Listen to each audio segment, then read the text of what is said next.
Welcome to Whiskey's a Journey. My name's Peter Fasciano. Today's Friday. In fact, it is the first Friday in June. So I have a first Friday flight fight coming at you.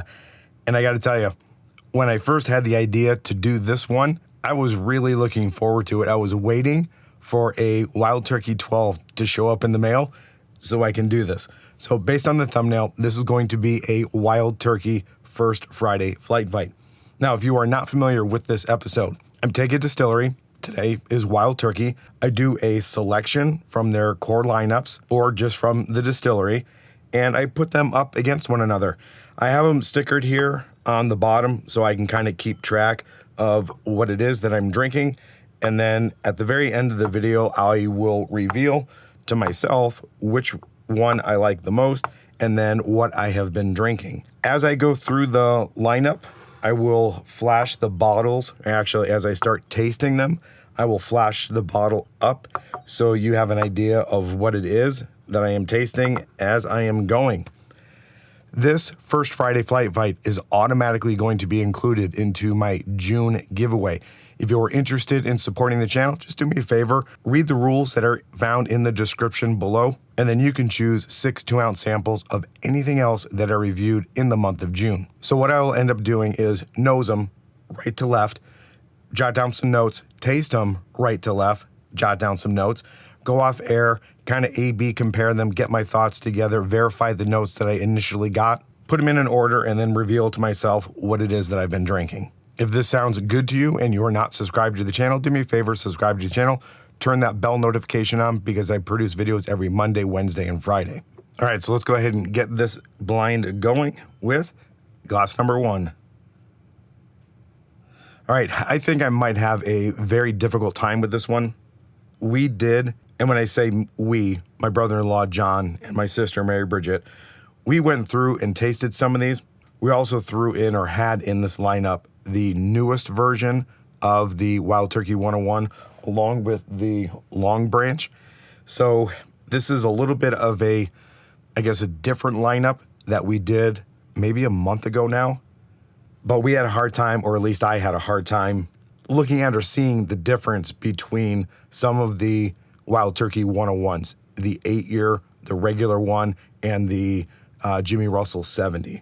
And I think I'm going to struggle with that here as well.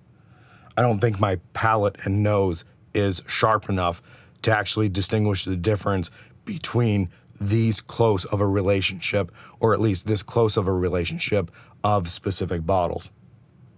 Tell you what, I mean, this smells like classic turkey. So, and what I mean by classic turkey, it comes across to me as like a little bit of a funky cardboard note. It has a lemon, not a lemon, it has an orange peel or an orange zest note, like a very distinct orange zest note. I do get those traditional, brown sugar, vanilla, caramel notes. And there is a spicy note that comes through that is a cinnamon. And in the back end, the very back end of that smell, I also do get like a stone fruit note, maybe peach, maybe cherry, maybe a combination of light and red stone fruits with a very small hint of tobacco. On the nose, that absolutely smells wonderful. And it does have a little bit, very little bit of an ABV burn. All right, let's go ahead and move on to glass number 2. Glass number 2 smells absolutely amazing. There is a rich cherry oak chocolate note. And I'm still struggling a little bit with my voice. I raked up wood chips, and I think there was something in the wood chip vapor or dust that got into my respiratory system, and it messed me up for a good week. All right, that's a strawberry bubble gum with tobacco and chocolate. There is a rich concentration, like a deep concentration of notes coming out of glass number 2. That's absolutely amazing. Almost like a chocolate dipped orange or a chocolate covered orange. It's really good. All right, glass number 3. Glass number 3 is jumping out of the glass with a cinnamon spice. I thought I would struggle with smelling a difference in these three, and so far, they are really much different. This is almost like cinnamon. What is that cinnamon gum? Big red cinnamon gum. That's what this smells like. And again, there is a thin line of a spice along with a cherry, vanilla, brown sugar, and caramel note. But the dominant note jumping out of the glass on this one is that big red gum. All right, glass number 4. These are smelling really good. There it is, a big red gum again with some citrus, spice, orange, chocolate, vanilla, brown sugar. That stone fruit note again, peaches and red cherry. Yeah, that smells really good. Now, as I'm smelling 4 of them, I think they're blending a little bit together on the nose. I think I'm going to start having a hard time going forward, but that one is glass number 3, just with very subtle differences. All right, glass number 5. Yeah, glass number 5 smells like 4 and 3. Yeah, glass number 5 smells like 4 and 3. Very, very similar. Very similar. Not similar. Not similar to glass 2. Not similar to glass 1. Glass 1 and 2 are in a class of their own. Glass 3, 4, and 5, very similar. Man, I actually don't know if there's any difference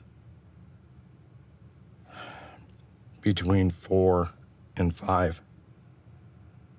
That's like a carbon copy of one another. Yeah, now I'm starting to think that this is going to be difficult. All right, glass number 6, and then let's get on to tasting. Gosh darn it. The last 4 smell. Oh my gosh. They smell exactly the same. This one might have a little bit more of an elevated note to it. It might be a little bit brighter as far as, well, actually not brighter, but it has more intensity of the notes. But everything that's in this glass is in these previous 3. Just maybe a little bit more elevated, a little bit more intense. Yeah, I'm thinking, yep, same exact notes, just more vibrant. And I think vibrancy and being bright are 2 different things. It just jumps out of the glass a little bit more with more intense notes. But that cinnamon gum is still there. Those stone fruit notes are there as well. They just have more of a presence on the nose. So that's just carbon copy of 3, 4, and 5 with just more intensity. Hopefully these will be different on the palate. So let's go ahead and get to tasting glass number 1. All right, cheers everybody. Oh, wow, that's good. All of those cinnamon, stone fruit, there's a little bit of chocolate, a little bit of an ABV burn going into the chest, a little bit of a funky cardboard note, but not in a bad way, is definitely coming through on the palate. Well-rounded, no sharp edges. It's consistent from the arrival to the mid-palate to the finish. I think that is classic turkey, and it's delicious. And I do like it that everything that is on the nose is also coming through with the palate, and that finish is just super nice, super clean. A little bit of oak. That oak tannin is underneath the tongue, not in a bad way. Yeah, all around, solid pour. Very good. I like that. All right, let's get on to glass number 2. Oh, man. Okay. Glass number 1 and 2 are completely, I keep on using the word completely. They're different. There is an intensity in glass number 1 and 2 that the others don't have. There's more oak, chocolate, and tobacco in glass number 1 and 2. And definitely more tobacco and oak in glass number 2. All right, let's get it on the palate. Ooh, that is really good. Oak, cherry, tobacco, chocolate, brown sugar, caramel, vanilla. A little bit of a real ripe peach note, like almost to the point where it's overripe. That's delicious. Wow. Okay, so glass number 1 and glass number 2 are setting the stage. And as far as how much 3, 4, 5, and 6 smell the same, I hope there is going to be a difference on the palate.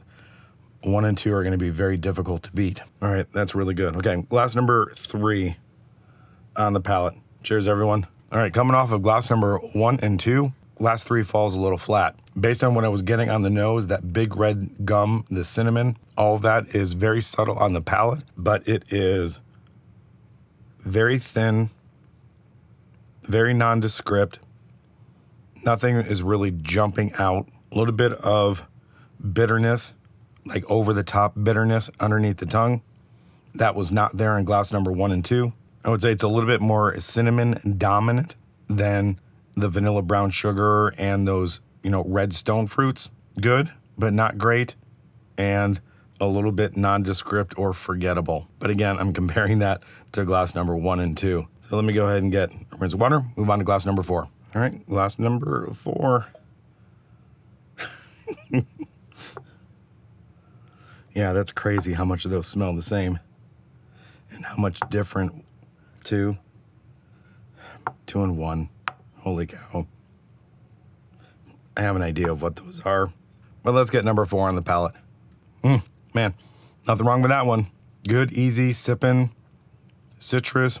And when I say citrus, that it's got to be like that, how you express the orange oils out of an orange peel, something like that.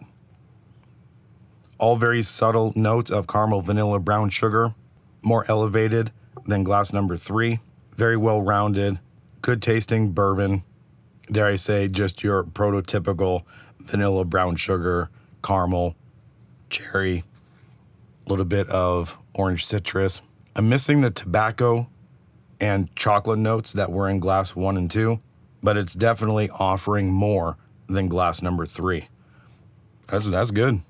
All right, let's get on to glass number 5.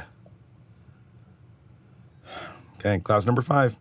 And I have an exhale just because 3, 4, 5, and 6 all have the same note. All right, now we're talking a little bit more elevated than glass 4, a little bit more of a depth of flavor, a little more oaky, a little more oomph, a little more punch with the flavors. Even though the flavors are not any different than glass number 4, they're just now more lively. More of a concentrated note of vanilla, brown sugar, and caramel. Those are just elevated. That cherry note is coming through a little bit more. Maybe getting a little bit more tannin and oak notes underneath the tongue. Finish is going on a little bit longer. And maybe a chocolate and a tobacco note is creeping in, but not nearly as much as the first two. And it would be a very distant note way in the background. But still, very good. Better than glass 3, better than glass 4, but not as good as glass 1 and 2. All right, let's move on to the last glass so I can go off air and actually nail down an order. I tell you what, I really do like the Wild Turkey profile.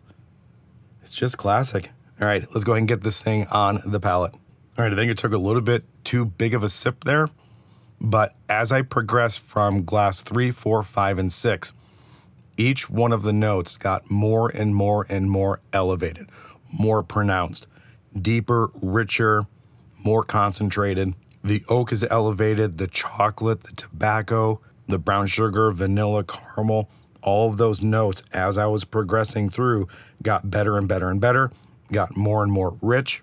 The elevated experience got better and better.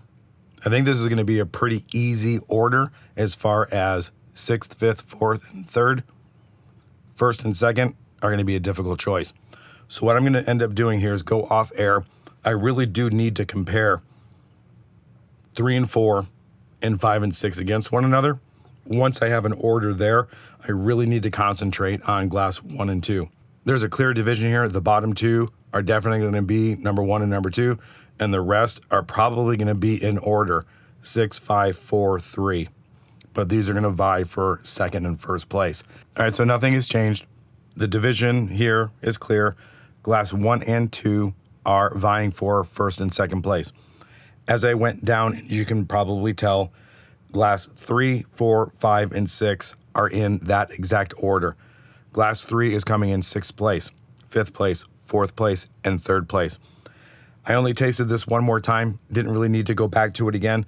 It was the one that came across as the most flat. And then just like before I left, as I went through and tasted each one of these kind of back to back, tasting these two, and then I actually had to go from this one back to this one. It was very clear to me as I was going through, they had very similar notes. They just grew in intensity as I went from 3, 4, 5, and 6. And then that's how it ended up falling. 6th, 5th, 4th, and 3rd. Now, going back to glass 1 and 2, this is where I struggled. The ABV that was coming out of glass number 1, if you were to put that in glass number 2, I think we would have a contender for one of the better whiskeys that I've tasted. But glass 2 is missing the ABV kick. So here's what I ended up with. Glass number 1, the ABV was fantastic. It was fruity, it was dusty, it was oaky. I had that chocolate orange note, but it was a little bit more dominant with that orange zest than it was the chocolate note. All of the classic bourbon notes, the brown sugar, vanilla, and caramel were all there. There was a slight cherry note on the back end. As I was going back the other direction, there was more of a cherry note dominant in glass number 2 that wasn't there in glass 1, and it had really good balance. So glass number 1 actually fell into second place. Glass number 2 is my number 1. It is, if oak could be in the form of butter, this was a very viscous kind of coating in the mouth. It was oak, it was chocolate, tobacco, cherry. If you could put a cherry and orange together and then dip it in chocolate, that's what I got with glass number 2. That cinnamon was there. The massive amounts of typical bourbon notes, the vanilla, brown sugar, and caramel, all of those were very intense. And the more that I ended up sipping these two, the more intense those bourbon notes got. But I have to give that butter oak and how this is just the viscosity and the mouthfeel and the intensity of the other flavors. Glass number 2 is absolutely my favorite. I'm going to be interested to see the order of glass number 3 through 6, but I have an idea of what these two are. So in 6th place, I ended up putting Kentucky's Spirit. Okay, this does not surprise me. It's a single barrel. Kentucky Spirit in the past has not done well in blinds for me. 6th place. 5th place, I ended up with the regular 101. And the regular 101 is an older bottle, and I do believe it might be from 2021 or 2022, but it's just a little bit more elevated than glass 3. Glass number 5 was, I'm like, what in the world is that? It's the 8, it's the infinity sign. So this is the newer release.